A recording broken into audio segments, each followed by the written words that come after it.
स्वागत है आप सभी का हमारे इस नए वीडियो में। तो जी हाँ दोस्तों, जैसे कि इस समय फ़िलहाल इंग्लिश का दौर बहुत तेज़ी से चल रहा है कि आज व्यक्ति के मन में एक डाउट फील हो गया है या एक डर समा गया है कि हमें अगर इंग्लिश नहीं आती है तो हम कहीं ना कहीं अपने काम को रोक सकते हैं या हमारा काम कहीं ना कहीं जाके एक एंड पॉइंट बन जाता है। तो आज हम उसी इंग्लिश को लेके बहुत सारी चर्चा कर रहे हैं और इंग्लिश को कैसे सीखा जाए उस टॉपिक पे हम आपसे बात करते हैं। तो आप जानते हैं कि इंग्लिश बहुत ही अच्छी लैंग्वेज है और इंग्लिश को हम बहुत ही कठिन भी समझते हैं, लेकिन जितना हम कठिन समझते हैं उतना कठिन है नहीं। हिंदी जो कि इतना कठिन है फिर भी हम उसे बहुत ही आसानी से बोल लेते हैं, लेकिन बट इंग्लिश का बस एक डर और एक उसे सीखने के वे से नज़रिया से देखते हैं, इसीलिए हम उसको नहीं कर पाते। अगर शायद हम जो भी बचपन से लेके आज तक टूटी फूटी जिस तरीके से हिंदी बोलते चले आए वैसे ही टूटी फूटी आज इंग्लिश बोलते हैं तो हमें अभी कोई प्रॉब्लम आती ही नहीं। तो चलिए हम उसी टॉपिक को बात करें। जैसे कि हम देख रहे हैं कि इंग्लिश कुछ बच्चे ऐसे हैं जो शुरू से इंग्लिश मीडियम में पढ़ते आते हैं, उनको भी फ़िलहाल इंग्लिश बोलने नहीं आती है, लेकिन कुछ बच्चे वही हैं कि जो हमेशा की तरह डेली इंग्लिश बोलते रहते हैं और एक समय पे आता है कि जब उन्हें इंग्लिश सीखने की कंडीशन आती है, जब इंग्लिश बोलने की कंडीशन आती है तो बहुत ही अच्छी फराटिया तरीके से इंग्लिश बोल लेते हैं। तो उस चीज़ को किस तरीके से हम अपने लाइफ में यूटिलाइज करें, किस तरीके से उसे हम प्रोग्रेस करें, ये हमें डिसीजन लेना है। यानी कि जो भी इंग्लिश का आज छोटे छोटे टिप्स बताऊंगा या छोटे छोटे पॉइंट्स बताऊंगा कैसे इंग्लिश सीख सकते हैं। जैसे कि आपको बचपन से अगर इंग्लिश का एक लाइन कहा जाए कि बोला जाता है कि पहले क से ज्ञ तक की स्पेलिंग प्लस उसके प्रोनाउंसिएशन और उसके वोकैबुलरी आपको पूरे वायर्ड होने चाहिए। मैं बोलता हूँ कि आपको थोड़ी सी भी अगर मीनिंग आती है, रफली रेंडमली स्मॉल से स्मॉल मीनिंग आती है, तो आप उससे ही मीनिंग के हिसाब से आप बहुत सारे इंग्लिश बोल सकते हैं, लोगों से बात कर सकते हैं। लोगों की भाषाएं आप समझते हैं लेकिन बोल नहीं पाते हैं। आप समझते क्यों हैं? क्योंकि आप उस चीज़ को सुनते हैं, उस चीज़ को जानते हैं, इसलिए बहुत अच्छी तरीके से समझ लेते हैं। लेकिन समझने के बाद हमें बोलने में अड़चन कहाँ आती है? क्योंकि हमारी बोलने की प्रैक्टिस ही नहीं है और हमें प्रैक्टिस बोलना है तो प्रैक्टिस करना पड़ता है। तो चलिए जो भी छोटे छोटे पॉइंट्स है उस चीज़ को बताता हूँ। जैसे कि आप देखते हैं कि हम बोलते हैं I am going to school, I am going to market, I am going to village. ये कितने सिंपल वर्ड है, बस सिंपल सा वर्ड यूज करना है और सिंपल सा आपको बोलने का।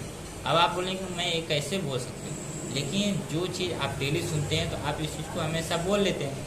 तो अगर हम जिस चीज़ को नहीं आता है उस चीज़ को शायद हम डेली पढ़ लें तो भी हमें वो चीज़ याद आ जाती है, या किसी के साथ में कन्वर्सेशन करें तो भी हमें वो चीज़ याद आ जाती है।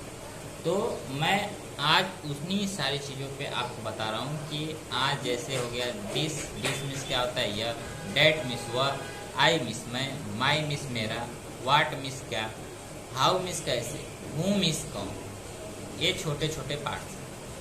अब इन सेंटेंस को कैसे बनाया जाता है? जैसे कि मैं बोला this is a book, that is a pen, that is an elephant. तो ये सारे आपके कॉमन वर्ड जो कि आप पहली दूसरी में छोटे छोटे वर्ड्स को मिला के टीचर्स हमें गाइड करते रहते हैं, बताते रहते हैं।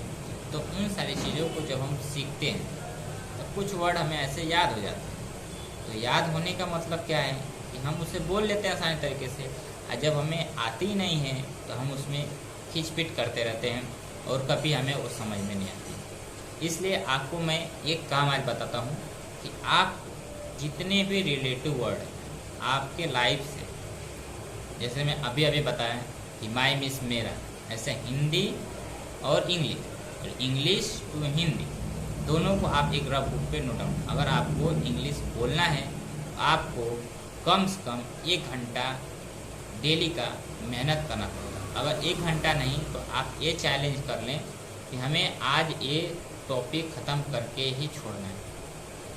बहुत ही आसानी से आप बोल सकते हैं। जैसे आप माई सेल्फ बोलना स्टार्ट करते हैं Gautam Prajapati, my father name is Vijaynath Prajapati, I study in BA complete या graduation completed, I live in Mumbai या आई लिव इन दीवा, ठीक है। And my hobbies is hawking, newspapers या TV चैनल्स, बहुत सारे हो सकते हैं। तो एनीथिंग, एनी अबाउट, कुछ भी आप रेंडमली बोल सकते हैं। तो सपोज दैट मैं भी आप लोगों के साथ इंग्लिश से सीख रहा हूँ, इसलिए आपको धीरे धीरे इम्प्रूवमेंट कैसे करना है तो वो चीज़ मैं आपको बता रहा हूँ, क्योंकि मेरे लाइफ में सारे कंडीशन आए हैं और मैं किस तरीके से अपनी इंग्लिश को थोड़ा सा, या कहा जाए कि बहुत ही बेहतर बनाने की कोशिश की है। तो ऐसे ही जैसे किसी फेस्टिवल के बारे में बोलना है या किसी के ऊपर चर्चा करना है, आप पहले उसके छोटे छोटे मीनिंग्स को तैयार कर लीजिए। मीनिंग मतलब क्या होता है, कोई बताए कि आप पहले एक ग्रामर तो आप सीख जाते हैं, ग्रामर तो बहुत ही आसानी तरीके से सीख जाते हैं। अगर नहीं सीख पाते तो आप कमेंट बॉक्स में बताइए, मैं उसके ऊपर भी वीडियो लेके आऊँ बहुत ही आसानी तरीके से हिंदी टू इंग्लिश में कन्वर्ट करके आपको ग्रामर सिखाऊंगा। आपको मैं गारंटी देता हूँ कि आपके 1 महीने के अंदर अंदर में अगर मेरे हिसाब से ग्रामर सीख जाते हैं तो आपको इंग्लिश बोलना 80% आ जाएगा। बस आपको मेहनत करना पड़ेगा। तो जिसको भी इंग्लिश सीखना आप हमारे कमेंट बॉक्स में कीजिए, मैं आपको सिखाने के लिए तैयार हूँ। और साथ में डेली का 10 मीनिंग अपने लाइफ से रिलेटेड तैयार करना है। और जब आप मीनिंग तैयार कर लेते हैं तो आपको कहीं दिक्कत नहीं आती। तो और मैं बताया कि जैसे आप कहीं जा रहे हैं तो स्टॉप बोलते हैं, बिगनिंग बोलते हैं, आफ्टर बोलते हैं, बिफोर बोलते हैं, इस तरीके से। अब आफ्टर मीन्स क्या होता है बाद में, बिफोर मीन्स क्या होता है पहले, कम मीन्स आना, गो मीन्स जाना, ईट मीन्स खाना, फूड मीन्स भोजन, ड्रिंक मीन्स पीना, वाटर मीन्स पानी। ये सब छोटी छोटी एकदम जीरो लेवल का बता रहा हूँ कि जो हमें नीड होती है, जो डेली हम यूज़ करते हैं। जैसे छोटे बच्चे बोलते हैं कि कहीं अंदर आना रहता है तो मे आई कम इन सर, मे आई कम इन टीचर, ऐसे बोलते हैं। तो इन्हीं सारे वर्डों को हमें भी सीखना है। अगर हमें भी बच्चे समझिए कि अगर हमारी उम्र बहुत हो गई है या ज़्यादा हो गई है, पढ़ने की स्थिति में नहीं है, फिर भी हम समझिए कि अभी बच्चे हैं, स्टार्टिंग है, हमें बच्चों के जैसे बर्ताव करके उन सारी चीज़ों को सीखना है। तो सीखना है तो करना है।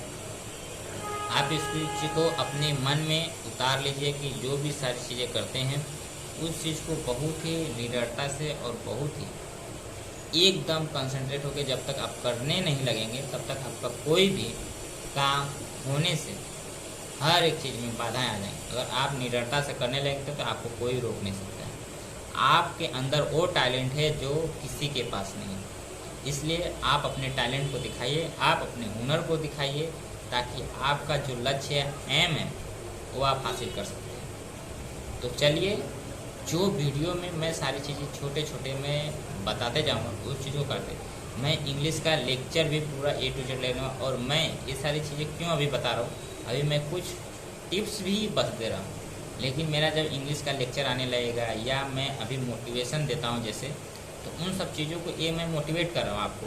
ये जो सारी चीज़ें बता रहा हूँ छोटे छोटे पार्ट्स में मैं आपको मोटिवेट कर रहा हूँ ताकि इन सब चीज़ों को आप जानें, यानी कि इंग्लिश के स्टेप्स क्या होते हैं या इंग्लिश की टॉपिक्स क्या होती हैं, इंग्लिश के एक सीक्वेंस क्या होती है।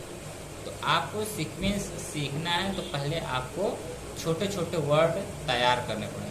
आपको अगर लगता है कि एक दिन में 10 तैयार करते हैं तो आप 1 दिन का कितना पकड़ सकते हैं, आराम से 300 मीनिंग तैयार हो जाती है। अगर 300 मीनिंग तैयार हो गई तो आप समझिए कि बहुत आपको इंग्लिश आ गई, बहुत मीनिंग तैयार हो गई।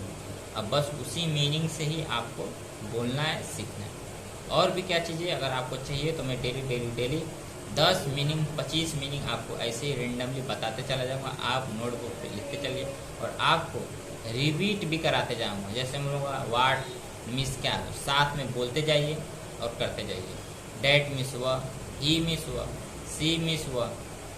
तो ऐसे जब मैं बोलूँगा तो आप साथ में बोलते जाइए, आपका भी एकदम परफेक्ट तरीके से इंग्लिश आपको। तो चलिए, अगर वीडियो अच्छा लगा हो तो वीडियो को लाइक कीजिएगा, चैनल को सब्सक्राइब कीजिएगा। मिलते हैं किसी नेक्स्ट वीडियो में, तब तक जय हिंद, वंदे मातरम।